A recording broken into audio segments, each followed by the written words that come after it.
The Last Dogma is an exploration, satiric, first-person game. It's developed and published by Sasha Darko. And it's available on Steam for $7. And it's not in early access. This is a bad game. A really bad game. Let's look why. The story is all over the place. First, the game starts out in a relatively satirical way with a actually really interesting tutorial, but it gets drawn out quite a lot. There's a guy saying, "Oh, I don't need to tell you that the WASD keys are used to move, or to use left mouse button to shoot," things like that. Then you go on and you actually experience the story. You have incredibly long and boring cutscenes, and you actually play. I think you are a private agent, an FBI agent, whatever, called Sebastian, and you're looking for some guy, and you get in a car crash. You find yourself in a village full of cannibals. Then you get taken by a demon that tells you to kill another demon, and this demon gets in your head, and you're in some kind of religious school, and it's nonsensical, it's illogical. The developer actually put a topic on the main forum for the game explaining the story to you. You shouldn't do that, okay? You better make a story that is comprehensible. Even a cryptic story, that's fine, but make it comprehensible in the end. It just feels very random. It's really boring, especially the cutscenes. There are some cutscenes that last even 5 minutes with no player interaction other than moving the camera, and it's boring. It's a boring story, not interesting, all over the place, so not a good story, not good. I don't actually remember which engine this game uses, but here's the name, I guess. I think there are pre-built assets in this game, like a lot of them, and it performs really shitty. It's always below 30 FPS in the first areas of the game. In some areas it reaches 60 FPS, but usually it's very low, and it looks horrible. It actually made me sick playing it after 20 or 30 minutes. I had to replay it another day because it gets you in the stomach, it hurts you. And it's not pretty. It's actually not very pretty. And also the level design is crappy as hell.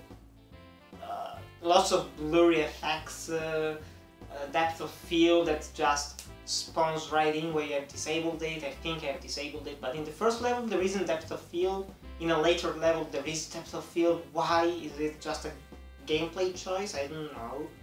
I don't know what this game is. I seriously don't know what was happening. Okay? So even the graphics are horrible. Some of the worst graphics of this year, especially for a not early access game. So I said that this is a first-person exploration game. That's what the developer said. You start the game and you have the tutorial, as I've already said. And then you are in a big area. You can talk to people, and the dialogue is not spoken, but it's not really all that funny. There is a rabbit that talks to you. You're like, okay, it's a rabbit. The main character is like, "Oh, you speak, I don't think rabbit speaks the English language." Right? What's happening? I don't know what's happening.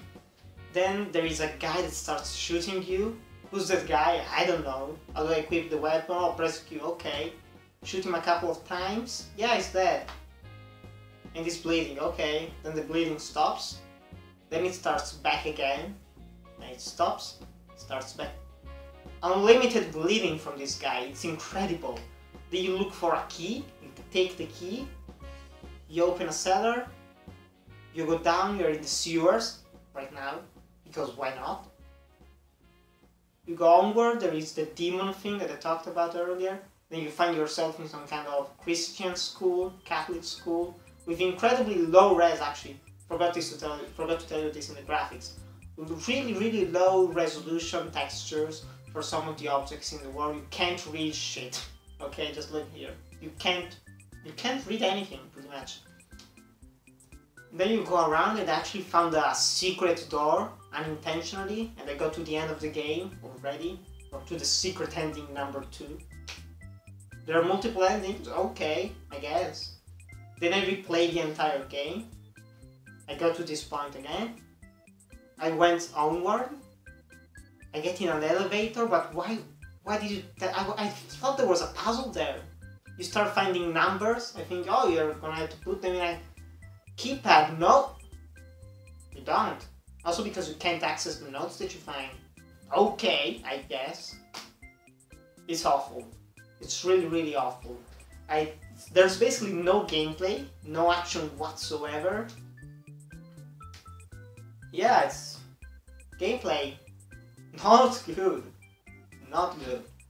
I don't think there is an actual challenge in this game, because even if you die, you respawn back at the beginning of the first level if you die in the first level. But in some parts, like in the platforming secret session, you just fall and you respawn back up without losing any... It's not challenging at all. If you die, you just respawn, but they're just two stupid things that you have to do. There are no firefights, so it's not a challenging game, which isn't necessarily a bad thing, but still, there's no challenge whatsoever. The sound is probably the highest point of the game, and it's still not all that great. The voice acting is, it goes from cheesy from the narrator to really, really mediocre to the demon lady that talks to you. Other than that, you have the sound effects for the guns that are probably taken from some free websites, since it's a really, really independent video game. And then you have the music. I think it's from Kenny McLeod, because I heard it 1,000 times. I probably even have it on my computer, so not original music. I love Kenny McLeod's music, but we can't give the game a high score in the sound department just because it has Kenny McLeod's music, can't we? Slender Man visited me not long ago and left his important papers with creepy C++ writings everywhere in this room. Someone needs to clean this mess. Collect all papers by clicking on them, and I'll let you into the next level of success and excitement. Just click to win. Last, we have the replayability, which is fine, I guess. There are multiple endings, apparently. There are 2 in-game achievements. No Steam achievements. You can get Sim trading cards if you want to. You can build a badge. Yeah, no. So guys, The Last Dogma. Probably one of the worst games of this year. Really, really poor story. It might have been interesting, but it's not very satirical. It's actually downright illogical, not funny at all. It lacks gameplay. The presentation is horrible, it performs also very, very badly. Not great voice acting, not challenging. Some replayability to it, but why would you replay this game? I do not recommend buying this game, even at half its price. It isn't $10, it's like $7 or $8 right now. But still, if you really, really want to play it, buy it when it is in a bundle. It's not worth buying it right now. Probably ever, actually. Thanks for watching, guys, and I'll see you in the next video.